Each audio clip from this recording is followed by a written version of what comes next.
I enjoy a swim. I don't have that here. But anyway, it's good to be together. I'd like to ask a number of questions. The basic issue I want to talk about is the coronavirus and what do we learn from the coronavirus about the Jews and the Gentiles, about Israel and Palm Beach. Is there a message? And if there is a message, precisely what is it? So that's what I would like to discuss a little bit with you today. First of all, we're in the midst of a lengthy Chag. Despite the difficulty of Corona and feeling it every day as we do, we're really in the middle of a festival, a long festival, which begins on Pesach and ends on Shavuot. I say it begins on Pesach because Mimocharat HaShabbat, which is the first day of Yom Tov, according to Chazal, from the second day of Pesach, we begin counting Sfirat HaOmer until Shavuot. So in effect, Pesach to Shavuot is one holiday, and Pesach in itself is not a complete holiday. I would like to make this point as strongly as I can. It's not really a complete holiday. And that's why only on the first day we say have a half Hallel. Throughout Pesach, we do not say whole Hallel. It isn't a complete holiday for a very good reason. It's called Zman Cherutenu, the time of our freedom. But it was very, very clear to the Torah and very clear to Chazal that there would be no real complete freedom without Medinat Yisrael. I must stress this. Jews who are in Galut are never completely free. By the way, I must say, they're allowed to live in Galut. There is a mitzvah to live in Eretz Yisrael if there's a Medinat Yisrael. Vorashtem et haaretz v'yeshavtem ba. But it's a mitzvah kiyumit. If you live in Israel, you are makayim, you fulfill the mitzvah. If you don't live in Israel, it's no isur, it's not necessarily prohibited. So certainly, we would like all the Jews to come to Israel. But nevertheless, there's an allowance for Jews outside of Israel. And as I said, there's not even a prohibition, a clear prohibition if they don't live in Israel. There may be many reasons and even acceptable reasons for Jews not living in Israel. But as I said, Pesach is not a complete holiday. Shavuot, which is Chag HaBikurim and the first fruits, we bring it to the Beit HaMikdash. Shavuot, in effect, completes the festival of Pesach. And of course, Shavuot is whole Hallel. But Shavuot is also not complete. Because we count 50 days, but we only count until the 49th day.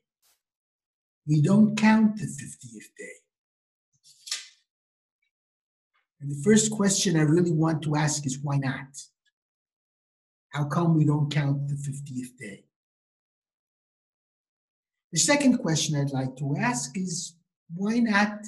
Why do we read Megillat Ruth on Shavuot? After all, Shavuot is our holiday, and a very important holiday, the holiday of Kabbalat Torah. And Torah was for the Jewish people. So my logic would tell me that Shavuot is not a time for necessarily reading Megillat Ruth about a Gioret, a convert. We'll come back to that very soon.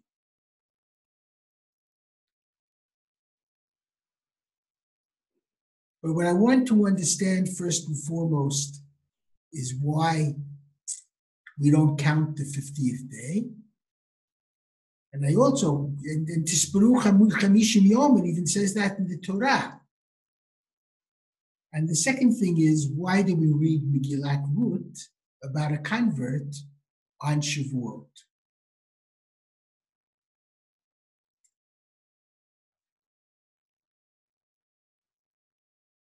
Let me begin at the beginning.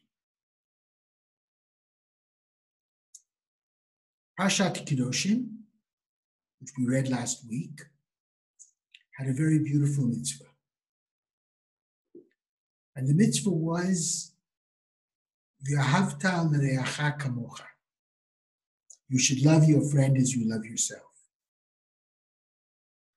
The question amongst all the great rabbis, what is the meaning of reacha, your friend or your neighbor? Who qualifies as the friend that you must love him as you love yourself? And when the Torah says you must love, at the very least, it means you must have nothing against him. And you must see him as being like yourself. That's very, very important. You know, I'm a Kohen. I love being a Kohen. And in Eretz Yisrael, maybe this is the real reason I moved to Eretz Yisrael, every day I get an opportunity for Birkat Kohanim. Great mitzvah, great ritual. And before we give Birkat Kohanim, we have a small blessing. Baruch atah Hashem asher kiddushanu b'kedushato shel Aaron. Blessed are you, O God, who has sanctified us with the sanctity of Aaron, HaKohen HaGadol, first, Moshe's brother. V'tzivanu l'varech et amo Yisrael be'ahava, and has commanded us to bless the people of Israel with love.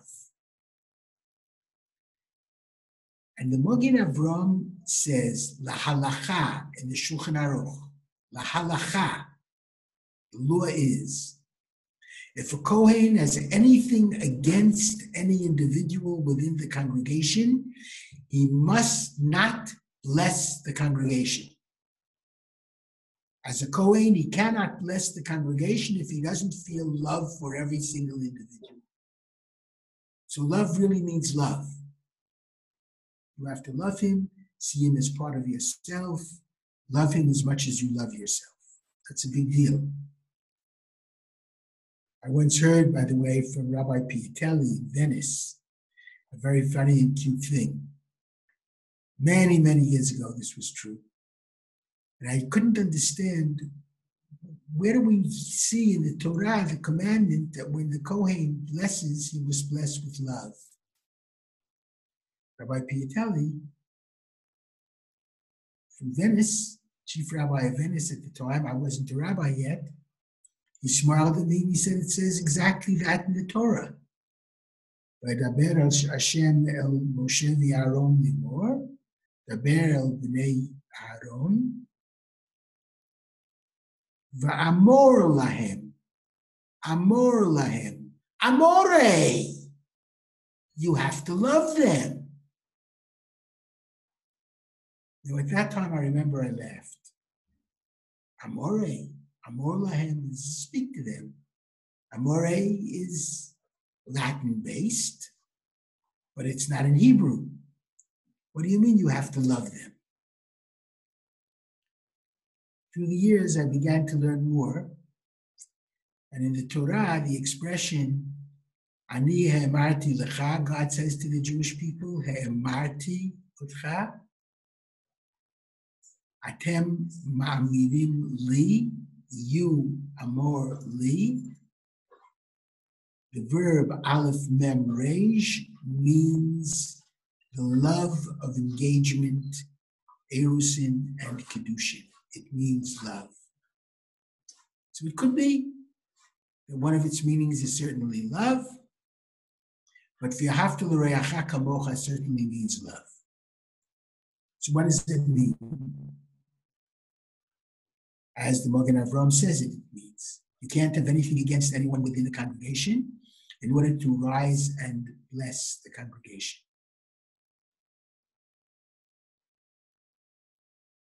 Now, when the Torah said in Parashat Kedoshim, "V'ahavta l'reacha kamocha," who is your Reah? Who is that friend whom you must love like yourself? 3 interpretations by our sages. First, Mi sheshomer mitzvot kamocha. Only the Orthodox Jew who keeps Torah like you do. That's one interpretation. The second interpretation, Rambam, every single Jew. The third interpretation, the Ibn Ezra, every human being. Every human being. Created in God's image. You must love every human being like you love yourself. That's certainly a tall order and an amazing one. And I believe that that's the correct interpretation. And I believe that's the correct interpretation because of the end of the verse, which is what the Ibn Ezra says. The verse reads, "V'ahavta l'reacha kamocha ani Hashem." You should love your friend like yourself. I am God. What does it mean I am God? This is a mitzvah between people. So what do you mean I am God? What does God have to do with the mitzvah of interpersonal relationships? And the response is a very interesting one. I created everyone equally. I will go a step further. I created everyone in my divine image, says God. Every human being has the same DNA, Dvar Nishmat Elokit, the basic substance of the divine is in every single human being, no matter creed or race, every human being. V'ahavta l'reacha kamocha goes for every single human being. Let me make that a little bit stronger. That's what it means.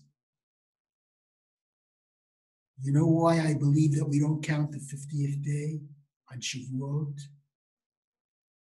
We don't count the 50th day because the Torah was accepted only by the Jews at that time, but not by the Gentiles. And there was something missing from Shavuot. Just like there was something missing from Pesach, there was something missing from Shavuot. The Jews did not accept, the Gentiles did not accept the Torah. It's an amazing notion. I'll prove to you that it would be, it's very important that they should accept the Torah. Midrash to Rabbi Ishmael, one of the most important midrashim in all of the midrashim. Midrash to Rabbi Ishmael asks a very interesting and simple question. How come? How come at the time that the Torah was given, God gave the Torah to the people, the Jewish people? How come he gave the Torah in the desert of Sinai, which is parousia in the language of the Midrash, which is a no man's land, a wild land? How come he did not give the Torah at Har HaMoriah in Yerushalayim, or at least someplace in Eretz Yisrael, why did he give it in the desert Sinai, no man's land? And the answer is, this is a very, very important answer, because had God given the Torah at Mount Moriah, the Jews would have said to the Gentile world, the Torah is not for you, it's only for us. And God gave it in the no man's land in order to teach the world that the Torah is for the world, the entire world and all human beings. Indeed, our task as Jews is to be a mamlechet kohanim v'goy kadosh. We have to be, every Jew has to be a kohen to the world. Now the kohen blesses the Jews. Just like the kohen blesses all of the Jewish people.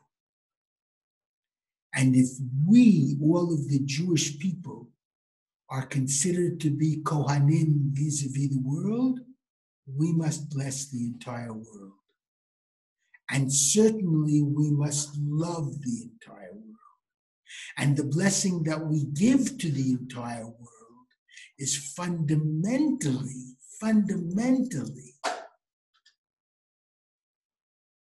the blessing of love, the blessing of Torah, the blessing of tzedakah and mishpat, the blessing of chesed to every human being. Now, there is a difference of opinion between two great prophets, between Yeshayahu and Micha. You see, it's fascinating that according to the Gemara in Masechet Brachot, Nun Vav, Nun Zayin, Omer Rabbi Shimon ben Elazar, Rabbi Shimon ben Elazar says that Bimot HaMashiach, at the end of the day, Kulam Yitgairu, everyone will become a convert. Kulam Yitgairu. And the Rambam paskins this lahalacha at the end of Hilchot Malachim. The Rambam says, Kulam yachzeru lidat ha'emet. Everyone will return to the true faith, which is Judaism. Now, there's a fascinating difference of opinion between the prophet Isaiah and the prophet Micha. The prophet Isaiah in chapter 2 says very clearly that all the Gentiles will come to the Beit HaMikdash, and that's the major task of the Beit HaMikdash. All of the Gentiles will come to the Beit HaMikdash. V'ne'elcha ba'or chatav. They will walk in our ways. They will learn our teachings. Ki mitzion teitzei Torah Dvar Hashem Yerushalayim. From Zion shall come forth Torah and the word of the Lord from Jerusalem to the entire world. There was a custom in almost every Jewish community, Sephardi as well as Ashkenazi, on Simchat Torah, to take the Torah out of the Aron Kodesh in the synagogues and out into the streets, and this is throughout the diasporas, in order to make the statement that the Torah belongs to the world. And we want the entire world to accept it. And for Yeshayahu, it meant the entire Torah. That was not necessarily the case for Micha. Micha chapter 4 says, quotes exactly just about every word of Yeshayahu, but adds that the Gentiles will call God in their different names. In other words, their ritual religious practice does not have to be the extreme and correct monotheism of the Jewish people.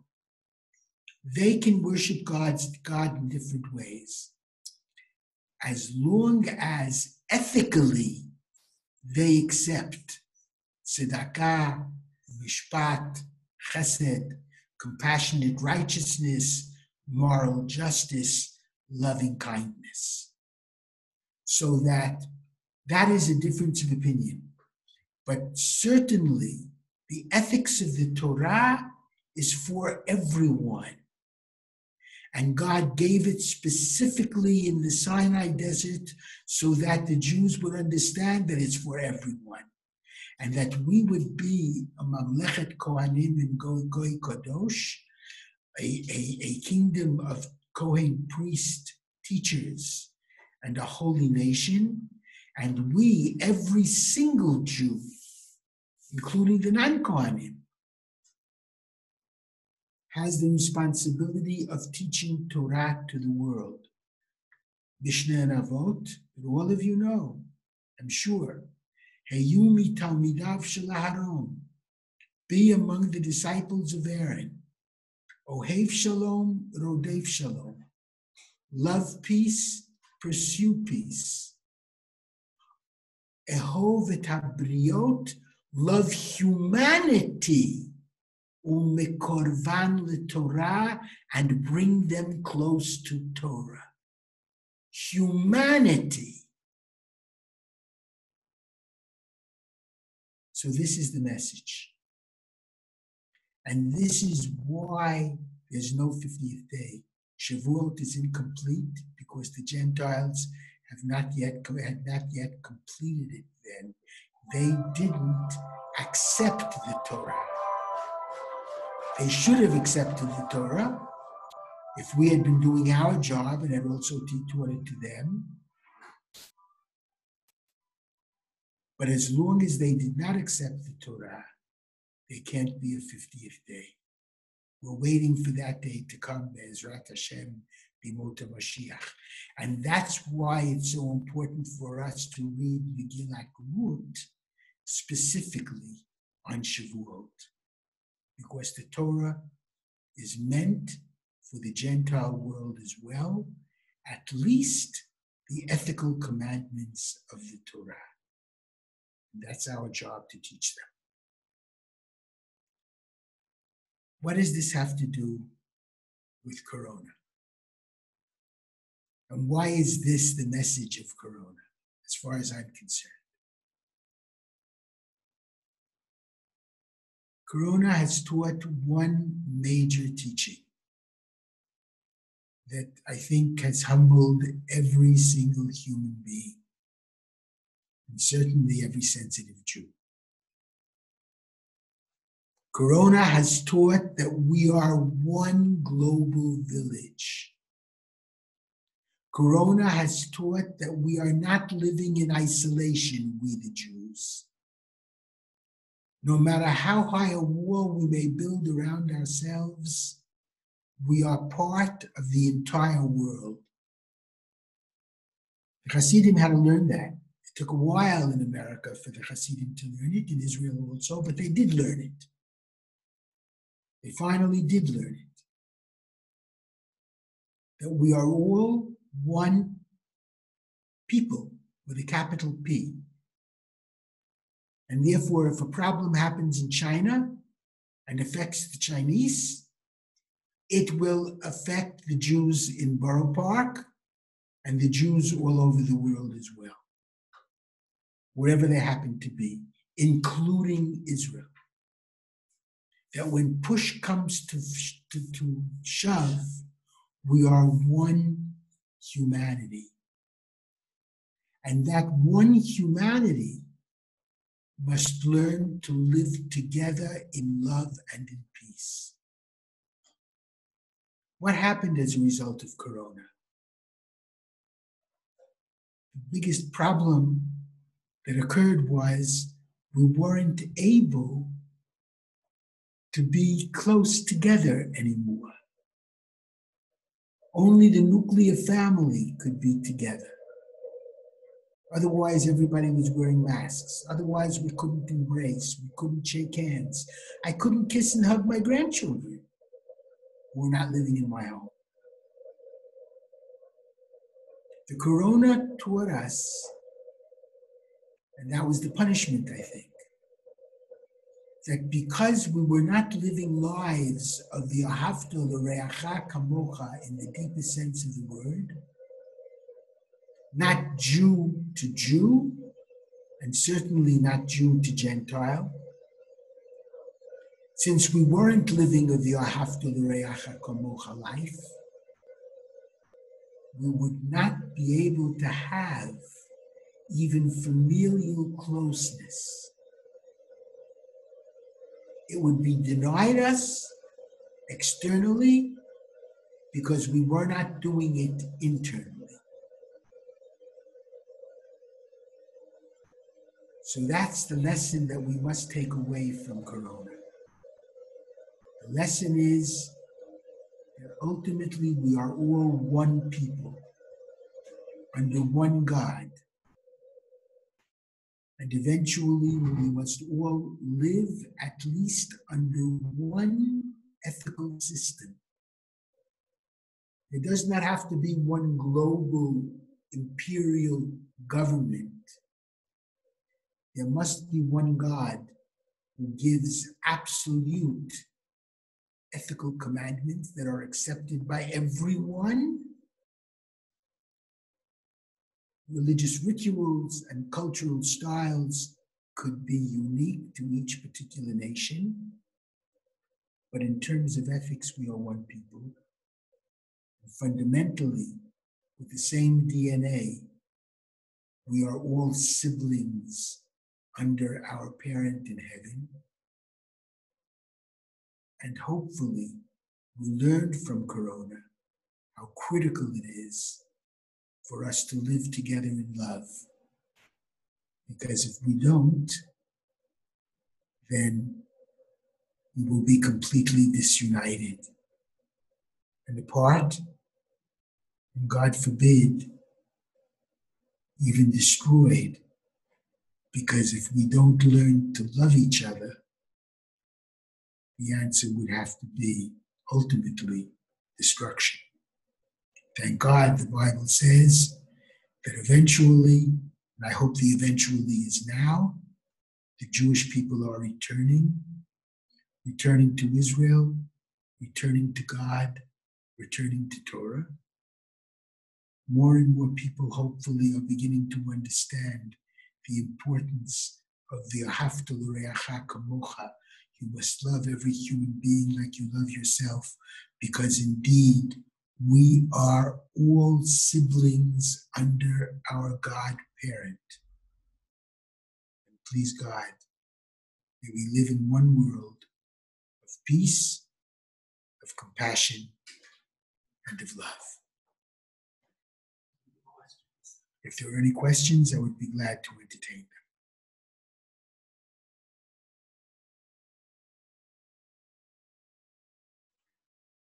Rabbi Shiner?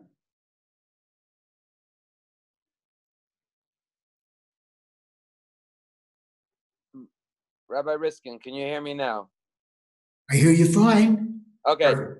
Thank you for your beautiful Divrei Torah, and I guess that's why you made Aliyah to be the Or LaGoyim from Ki Mitzion Tetzei Torah, that you could be the light unto the nations of the world from Eretz Yisrael. As you said, the whole idea of Shavuos is the idea of Rus, which is obviously to be able to be a light unto all the nations. And ultimately, at Har Sinai, we were also given the commandment to teach the Sheva Mitzvahs B'nai Noach to all of mankind as well. Precisely. Right, and you speak about coronavirus uniting the world, and maybe another big step forward towards bringing Mashiach.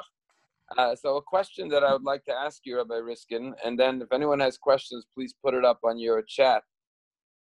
We've been watching from afar the success of Israel in battling the coronavirus. We understand that schools are already opening, at least in some degree in Israel. Life has resumed already in Eretz Yisrael. We in Florida, at least in South Florida, we didn't even start phase 1 of the process. And looking at the numbers in Eretz Yisrael, yesterday I saw about 230 fatalities in Israel. For a country of 900 citizens, that's about 25 fatalities per million people, as opposed to the United States, which has over 60,000 fatalities. In a country with 325 million people, we're more like 185 fatalities per million people. So Israel has managed to curb the spread of the virus and do a very good job. And the question is, what can we learn from Israel? What do you think it is about the way Israel handled it versus the way we have handled it here in the United States? Any lessons, spiritual, physical, that we could be learning from our brothers and sisters in Israel? Look, I think it's also more than that. Israel is very much involved now in making a vaccine. And that's very important. And Israel has been involved scientifically from the very beginning in trying to find ways of trying to beat, at least in part, the virus. Unfortunately, however, as you said correctly, we may be doing better than most, but we're not. We're still, unfortunately, in the midst of the Magefa, which it really is. And I think the lesson that I learned from that is, it's really because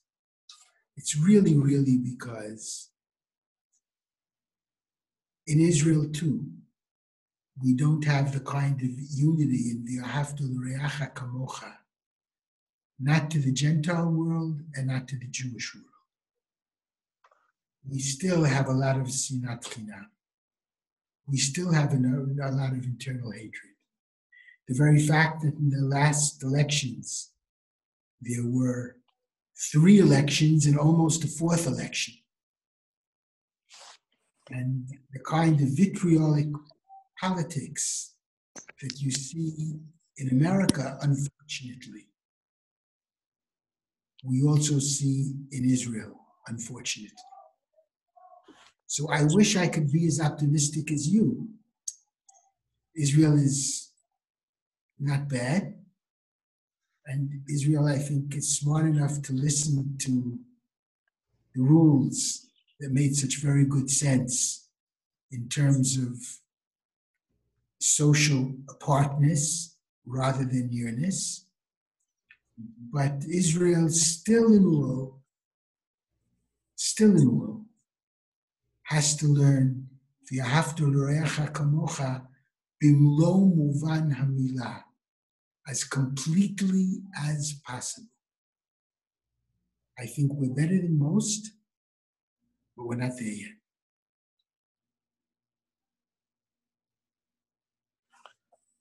Right. You touched upon the unity government in Israel. How is that working out? It's working out very well, actually. So far, it's working out extremely well. Gantz has proven himself to be very sincere, and Netanyahu has proven himself to be very sincere. They want it to work. They want to come together. And I hope it will work. I really hope it will work. And of course, we're all very excited in Israel about sovereignty, Be'ezrat Hashem, and Yehuda v'Shomron. And I think that's also in the cards. And that would be very important and very positive. And I must say that a lot of the relationships, especially the Palestinians and the Israelis, have become much better because the Israelis are giving so much help to the Palestinians. And that's been a very positive sign in Israeli society and Israeli culture, and makes me extremely, extremely proud. Wow. Going back to the annexation of Yehuda v'Shomron, what's the timetable for that? I believe it's July. I think it's after July. I think that's what President Trump wants. And I'm sure that Israel is not going to go against President Trump. So hopefully it'll be in the not too distant future. Thank God. Amen. I wanted to say one more thing about that I think is very important for the Palm Beach Jews to realize. Sometimes the Jews in America don't realize it. We never occupied anyone's territory. From the time of the Balfour Declaration, when we were mandated by the Balfour Declaration, a Jewish homeland, that Jewish homeland included Jerusalem, Yehuda, and Shomron. The San Remo Conference in 1920 also, with the agreement of the victors of the First World War, gave to Israel mandated Palestine that included Judea and Samaria.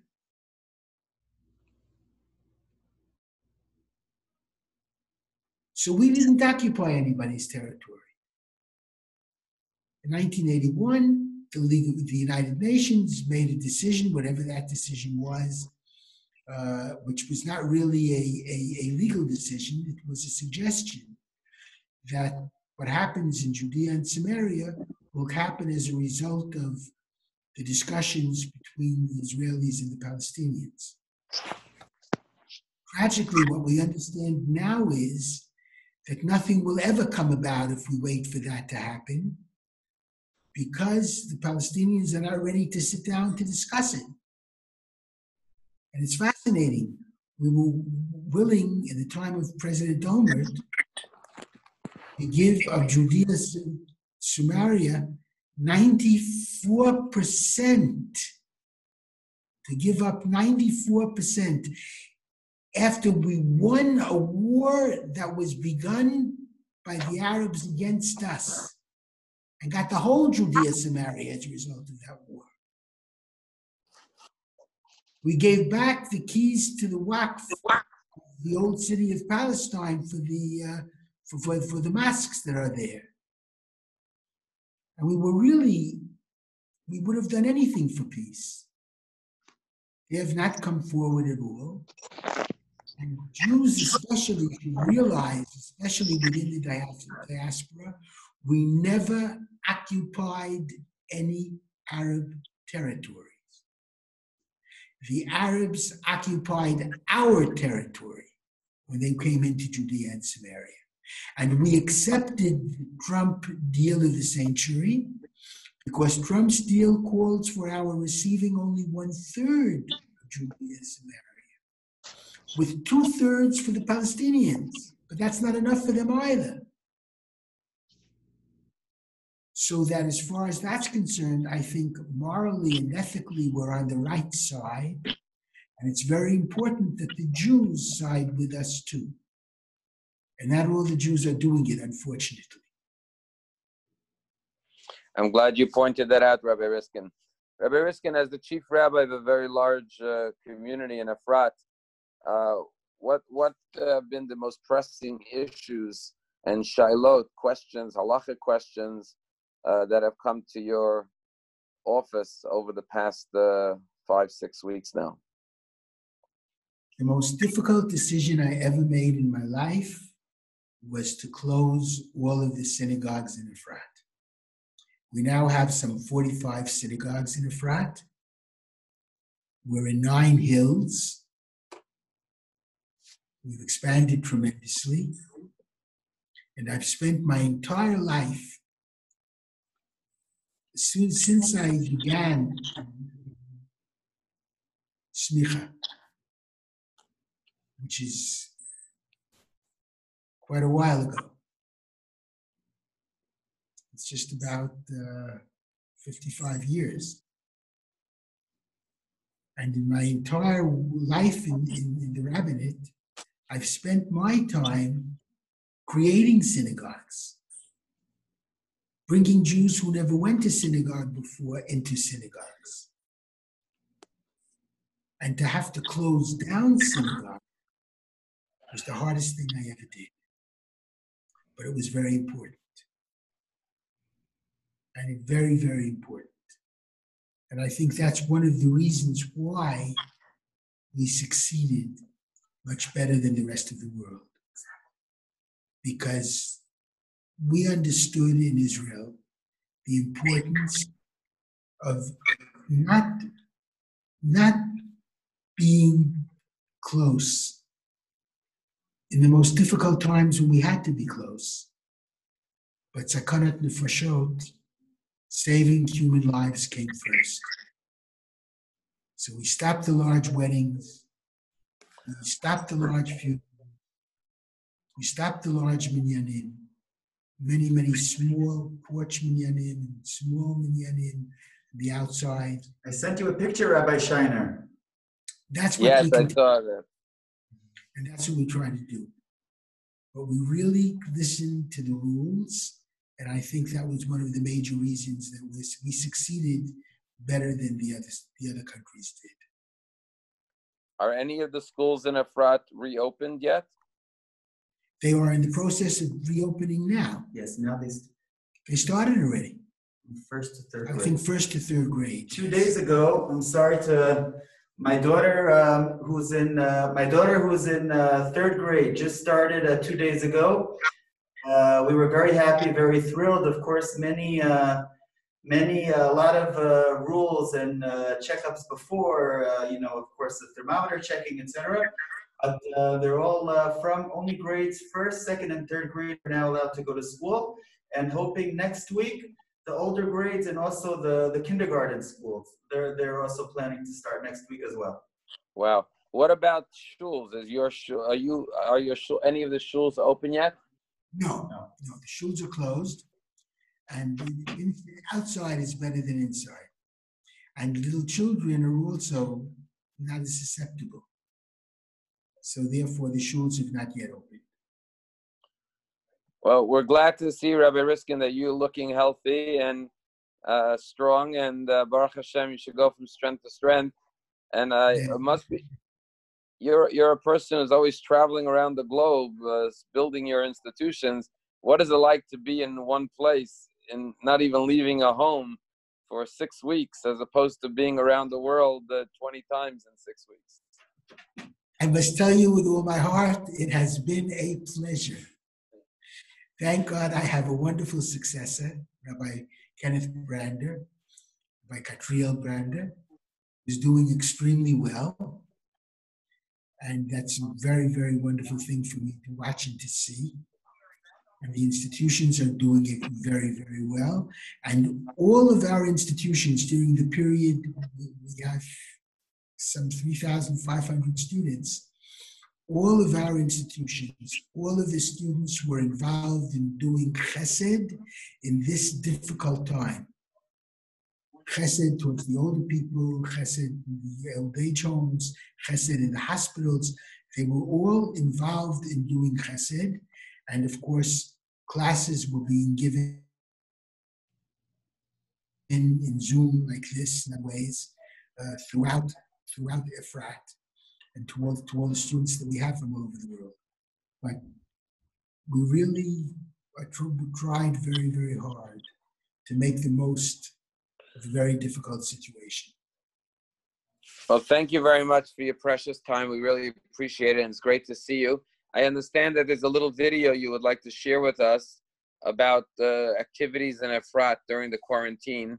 So we will conclude with that video. But Rabbi Riskin, on behalf of everyone on the Zoom call, we thank you very, very much. It's always a pleasure and very comforting and reassuring and empowering to hear from you.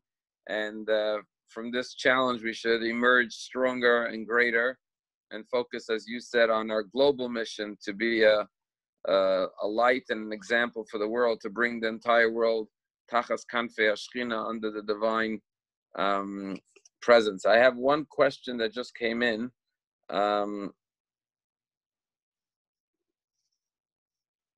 Yes. There's a question, I don't know if you know anything about it, about some kind of I'm not that familiar myself, so maybe you know about it. You said that the situation seems to be better with the Palestinians now. What do you feel from the general Arab world? Do you think that this has any impact on the general hostilities? You know, the BDS you mentioned that a vaccine is being worked on in Israel. The founder of the BDS movement made a statement recently that if the vaccine is created in Israel, even the BDS members will be allowed to take the vaccine, which we found very humorous and ironic. But do you feel that true to the Jewish mission? What? True to the Jewish mission. Right. And we would welcome their taking it. We would welcome them taking it. But do you think that this coronavirus has any impact on Israel-Arab relations on a whole? Have you heard anything with certain maybe friendly countries that are collaborating with Israel during this virus? One very good thing has happened, and that's a very important point. That Germany recognizes the fact that Hezbollah is a real enemy. It was a great, grave Chilul Hashem, the desecration of God's name, that Germany, the country from whence the Holocaust emerged, allowed Hezbollah to be very active within the German culture, Germany's communities. And Germany realized that not good, and they banned Hezbollah, and now France and England are thinking of the same. So that's a positive which has occurred recently. I think, as I said before, the fact that we've been very helpful to the Palestinians, and we remain helpful to the Palestinians, and we're doing security work together, which is very, very, very important, because we're protecting them against Iran, which is critical. I certainly don't think it has worsened, and I think it may have been a little bit better, the relationships. That's what I really sense, and that's what I really feel. I'm happy to hear that. Rabbi Riskin, if the annexation takes place, Mirz Hashem, do you think there'll be a backlash for heightened security in Israel? That would you feel in Efrat any threat as a result? Look, Hamas is always a constant threat, and Hamas remains a constant threat. And certainly they will utilize something like this for a backlash. But to live in Israel means you have to be willing to live in a backlash. As long as we remain the front lashers, that's okay. Right. Well, again, thank you very much. We're now going to turn our attention to it's a 5-minute video about what is going on in Efrat now during the quarantine. And we remain close to our brothers and sisters there in Eretz Yisrael, always thinking about them as they always think about us. And thank you, Rabbi Riskin, again for your very beautiful, inspiring words. And Chazak v'amatz, may you and the city of Efrat go from strength to strength. Thank you very much. And whatever help you can give us for the institutions, we are greatly, greatly grateful. All the best.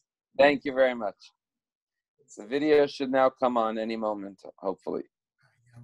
I'm watching it with you. Okay, good.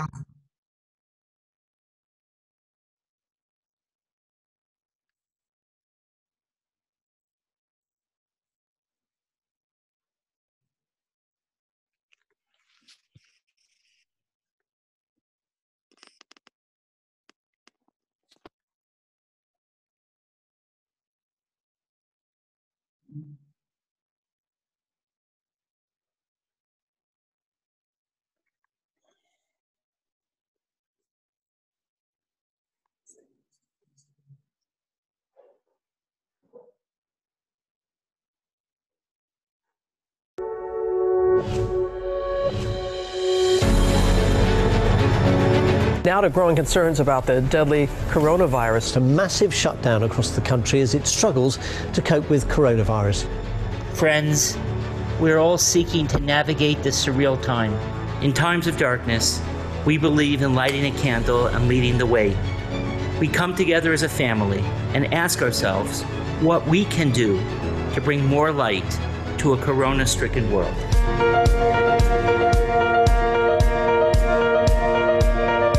Our students, our staff, soldiers, rabbinic emissaries, and alumni all across the globe are volunteering and continuing the Or Torah Stone mission, helping the weak, strengthening society, spreading a Torah of love and compassion, and making the world a better place.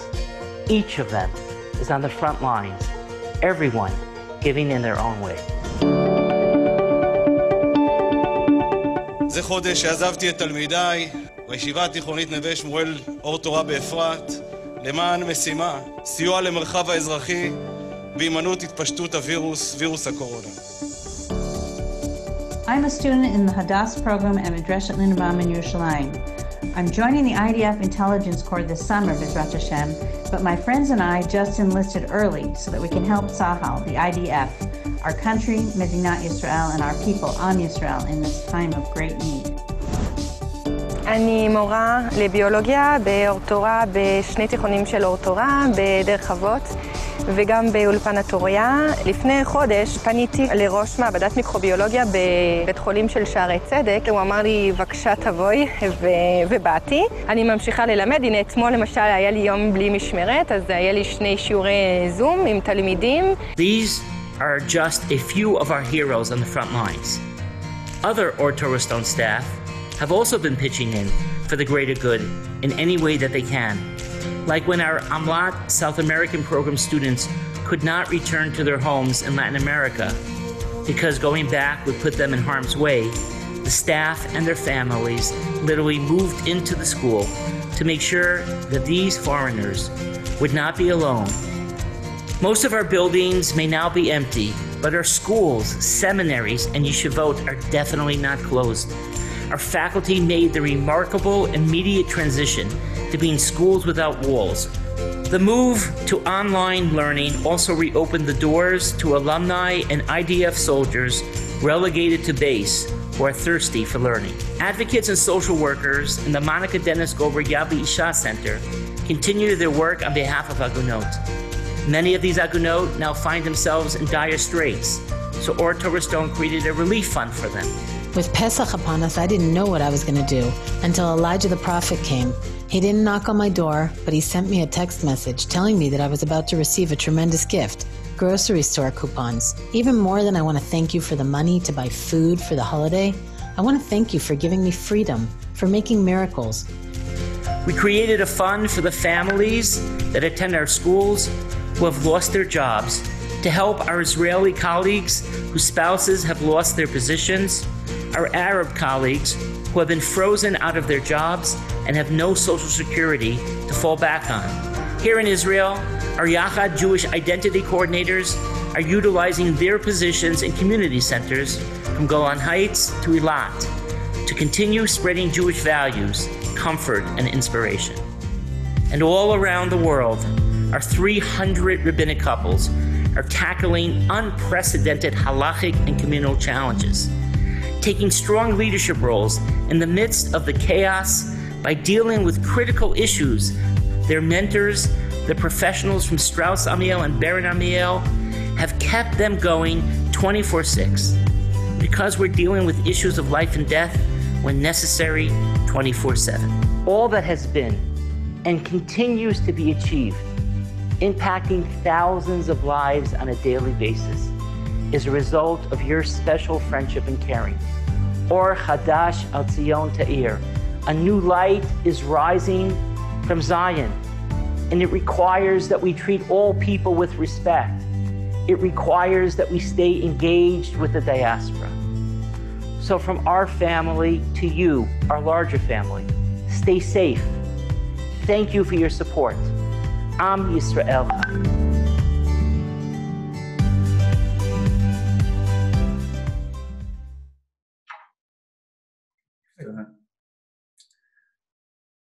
Rabbi Shiner, thank you very much for this opportunity. Yes, Rabbi Riskin, thank you. That was a beautiful, heartwarming video, and the scope of your work and the hitraot, and we should hear b'surot tovot. Also, thank you everyone for participating. Thank you very much.